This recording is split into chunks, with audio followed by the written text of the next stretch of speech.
और विधानसभा के मानसून सत्र को इस वक्त सीएम योगी आदित्यनाथ संबोधित कर रहे हैं। आपको सीधे वहां लिए चलते हैं। सरकार उस कार्य को कर रही है तो कम से कम इसमें वे सहयोग नहीं कर सकते हैं तो अड़ंगा लगाने का कार्य तो उनको नहीं करना चाहिए, क्योंकि केवल लोकतंत्र में सरकार ही नहीं प्रतिपक्ष भी लोकतंत्र की व्यवस्था का एक पहिया है और मुझे लगता है कि उसमें उनको अपनी जिम्मेदारी को समझना चाहिए, उस गंभीरता का परिचय देना चाहिए।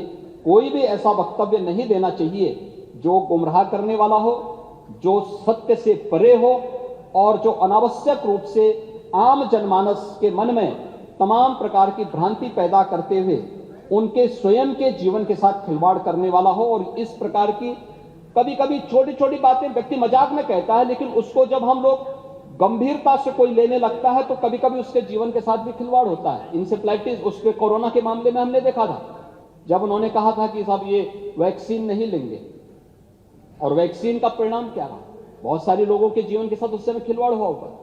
लेकिन ये फ्री में वैक्सीन थी, पूरी दुनिया इसको स्वीकार कर रही है, WHO ने इसको मान्यता दी और वैज्ञानिकों ने बहुत उसके साथ हमें मौतें बताते हुए बड़ा अफसोस होता है कभी कभी कि इंसेफ्लाइटिस का वैक्सीन जापान में 1905 में बन गया था।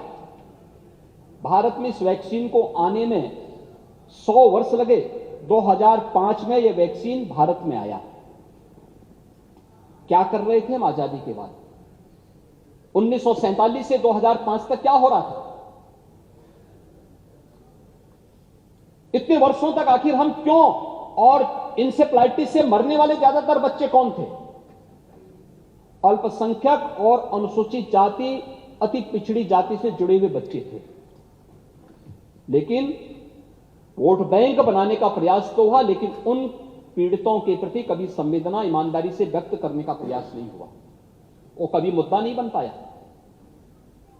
इंसेफ्लाइटिस के मुद्दे पर वैक्सीन को जापान से भारत आने में 100 साल लगे, लेकिन भारत के अंदर कोरोना जैसी महामारी आती है और मात्र 9 महीने के अंदर एक नहीं 2 स्वदेशी वैक्सीन प्रधानमंत्री मोदी जी देते हैं। इसके प्रति कृतज्ञता ज्ञापित करने की बजाय हम गफलत पैदा करें, लोगों को गुमराह करके उनके जीवन के साथ खिलवाड़ करें, यह स्वीकार्य नहीं होना चाहिए। और किसी भी जिम्मेदार नेता को और जिम्मेदार राजनीतिक दल को इस प्रकार की हरकत नहीं करनी चाहिए, क्योंकि यह जीवन के साथ, लोगों के जीवन के साथ खिलवाड़ करने जैसे मुद्दे होते हैं और इस प्रकार के मुद्दों पर हमें हमेशा उसकी संवेदनशीलता को समझना चाहिए।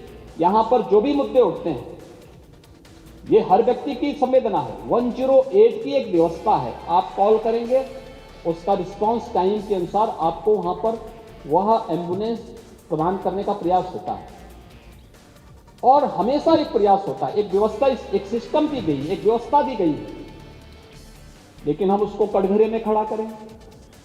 शासकीय जो व्यवस्थाएं हैं हमारी CHC की, PHC की, डिस्ट्रिक्ट हॉस्पिटल्स की या मेडिकल कॉलेजेस की, हम उसको ही कटघरा में खड़ा करके आम नागरिक के मन में भ्रम की स्थिति पैदा करें, ये अच्छी स्थिति नहीं है। मुझे लगता है नेता प्रतिपक्ष को एक जिम्मेदार नेता के रूप में सदन में बोलना चाहिए, तथ्यों पे बोलना चाहिए। जो आंकड़े हों उन आंकड़ों को एक बार सत्यापन करा करके अगर वे बोलेंगे तो विश्वसनीयता उनकी भी, उनके दल की भी बनी रहेगी और साथ साथ इस व्यवस्था के प्रति भी आम जनमानस का विश्वास डगमगाएगा नहीं। इंडिया टीवी हर वक्त हर जगह डाउनलोड करने के लिए सर्च करें India TV news Google play store या ऐप स्टोर पर।